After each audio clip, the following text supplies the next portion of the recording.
To work on this as well. I was working on this earlier on. Give it a bit of a clean up.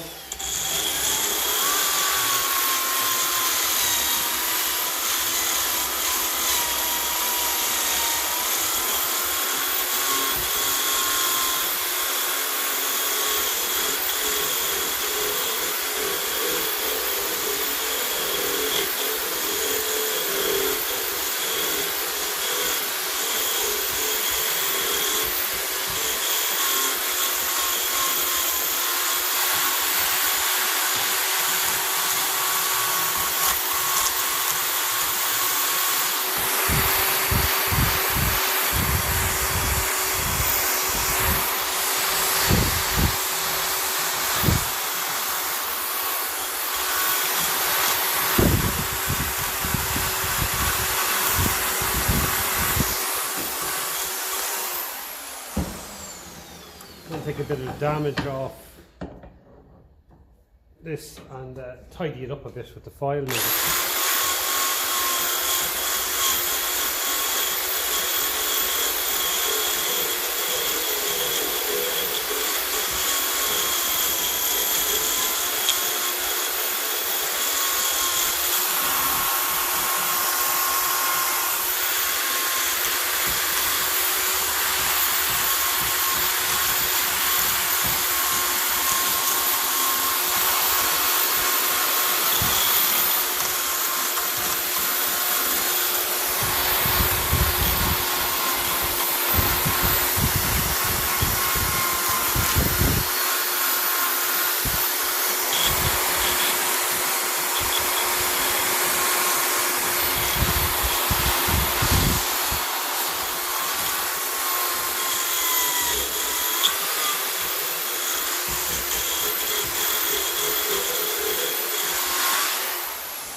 Not too bad, it's just, I suppose it has a few battle wounds, alright, but it's an original part.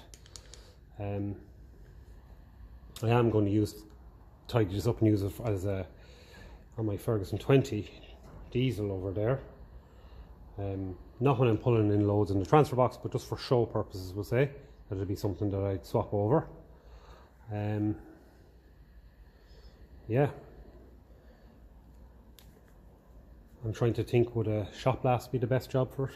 Obviously we don't want sand getting in there, so we just have to plug that hole there and maybe put a bit of tape around there to stop sand going up in there. But this would originally have been chromed, so I don't know what I do with that. Probably just better off painting it grey, because I don't really see what else I could do with it. Quick shot blast on that and it would be ready for paint, I think. So that's what I'm going to do. That's it after getting a quick shot blasting. So we take the tape off here.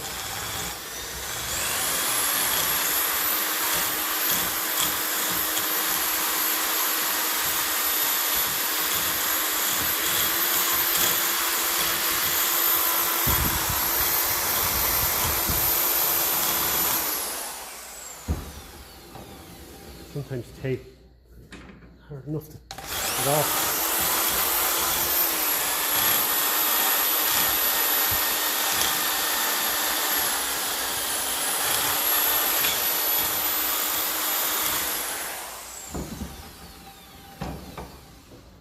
Let's have a quick look.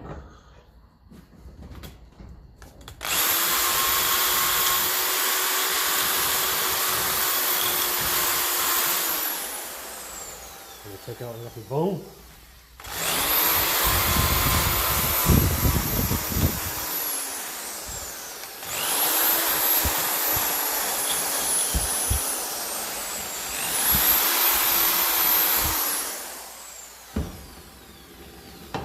Now I find after shot blasting, it's still good to run along here with the drill.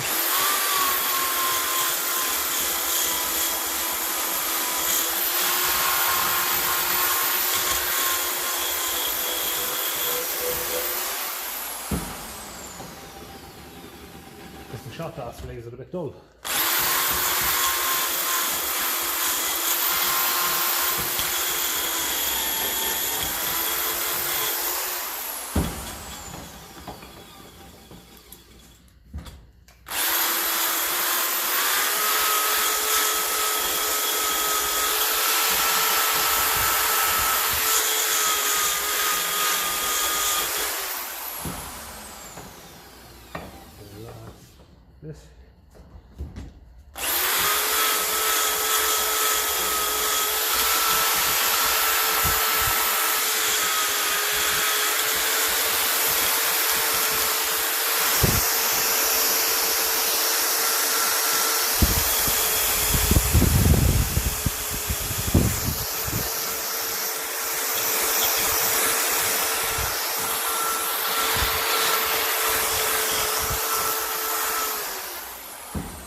And any of those damage marks there that we can see from, I don't know, when people had it in a vice years ago like that, you can kind of take the bad luck off them with a file. You don't want to go too much, otherwise you're going to end up with a flat part there, but you can kind of hide them a little bit. If you're going to even see them, it's a good chance. It's a good chance that'll be covered, but that's just another thing you can do if it's very bad. So the shop blaster there is sort of doing a decent enough a job. It's clean and dry now, so it could be painted. All I'm going to do this is clear coat it. So I suppose the next thing is to get our red oxide and give that paint. Not forgetting this part, of course, like I did. Quick rub with the drill and then into the shop blaster. Plug that, and that, because there's bits of grease in there, I don't want the sand getting in there.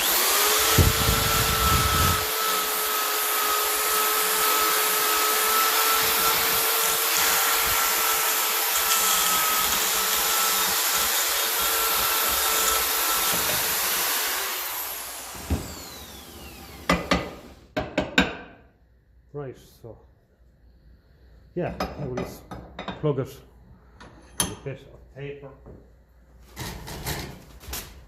each end.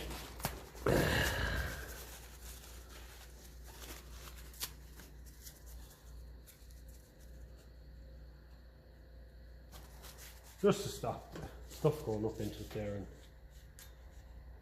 perfect. I'll come back when that shop blasts. How it's turned out. The shop blaster does a good job, so I find this rust primer now I've used it for spray painting a few times, so I ended up just actually mixing it for spray painting. So it's a little tin, so I find 2 coats. Two coats does the trick, but important stuff around this part of the country anyway, the winters are very damp. So it's a little bit wet, but what I find is if you put plenty of it on, kind of self-levels. So, slob it on.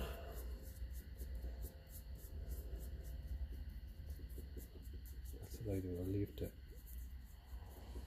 Actually, I'll take the grease nipple out.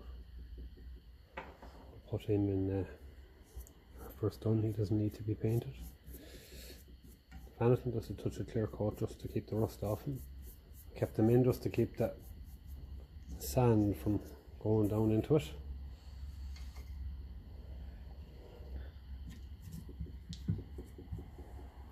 Whole pint of putting it on this punch was that I'd be able to move. It needs to be kind of wedging itself.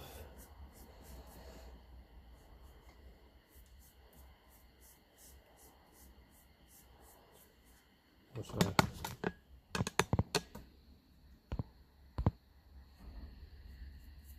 nice work, it's relaxing. Once you take your time, there's no rush. This is probably only going to be on, as I said, just I want the tractor looking as original as possible, so at a show or something. We'll be going to a show at the end of the summer, locally. So that's when I put it on, just to have it looking a bit more complete. I didn't do a massive sandblasting job on this. I wanted to look original at the end of the day. The new ones aren't great, as I said before. They there's a bit on the top of them that catches on the axle, so it ends up bending the arm. It's sitting on a kind of a knuckle at the back of the adjuster, and it wears into your axle and it bends the threaded bit. So not ideal. So these ones are just that bit neater then at the back of the knuckle, and you don't get the same issue.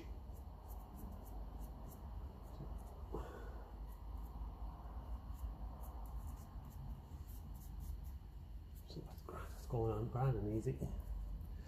So that's that done, and we have this bit done here. So that's just one coat. This will actually need another coat as well.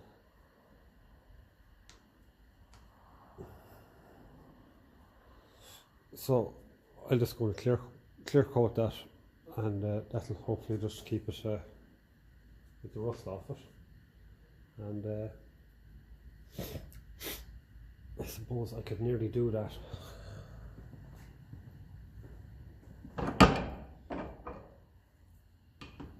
Grip it lightly there on the thread, because they aren't going to be clear coated.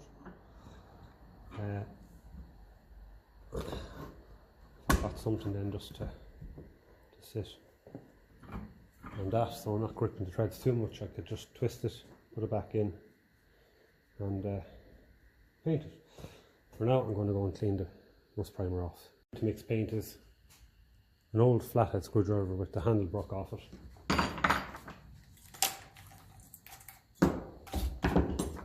Put it in your drill, goes in scowaways, technical term.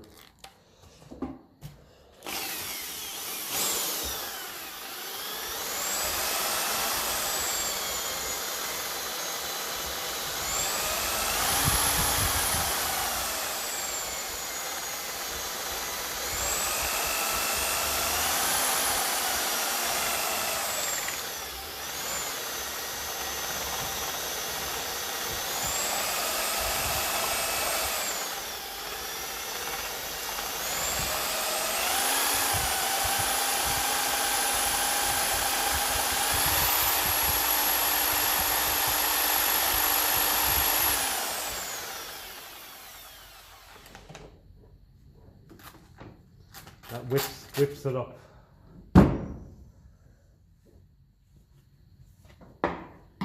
That does the job. So that's my grey ready to go, and that's ready. So that's that. So now we want to do a bit of clear varnishing. Do we have a paintbrush here that's suitable? These are all very small. So get the clear varnish opened and get that clear varnished. Now, I'm going to bring it down a little bit in there. It's not going to do any harm, just to the top of the threads.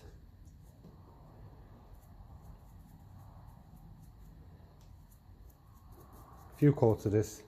I'm always varnishing stuff in here, so if this is knocking about, I'll just keep topping it up, because it works. It's like paint, of course. Just to keep the rust off it, and again, it shows the originality of it as well. It's not a bright shiny piece, but at the same time we don't want it covered in rust all the same. Don't mind a few knocks and scratches and all of that on it.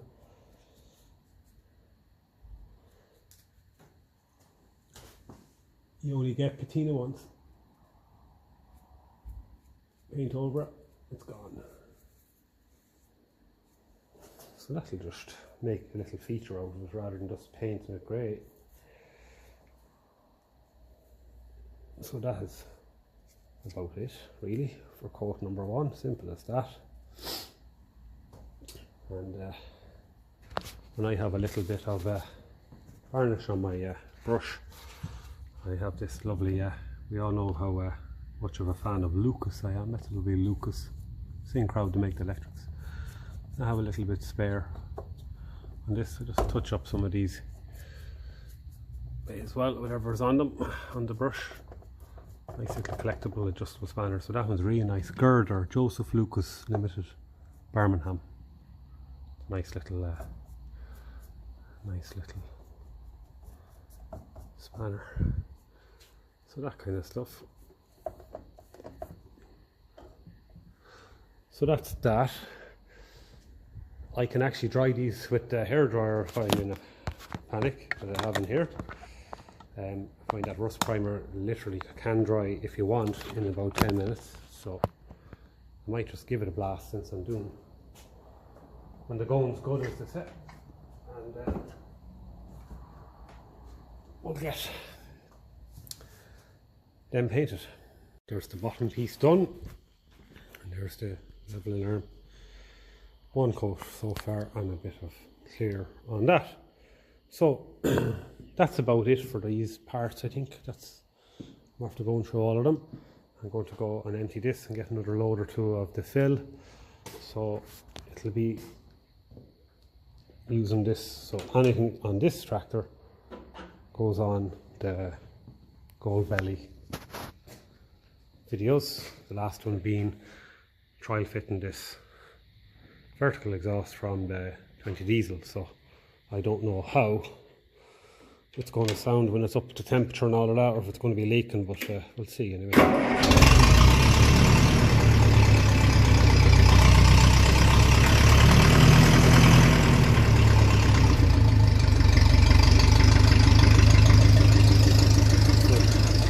In some of the videos, as I mentioned before, on the Go Belly, you used to be spitting and spluttering a lot, but I just never had enough petrol in it. So when you have the petrol in it, it starts up like that without any choke. So that's what I'm going to go do now. So as far as these parts go, I think we're done.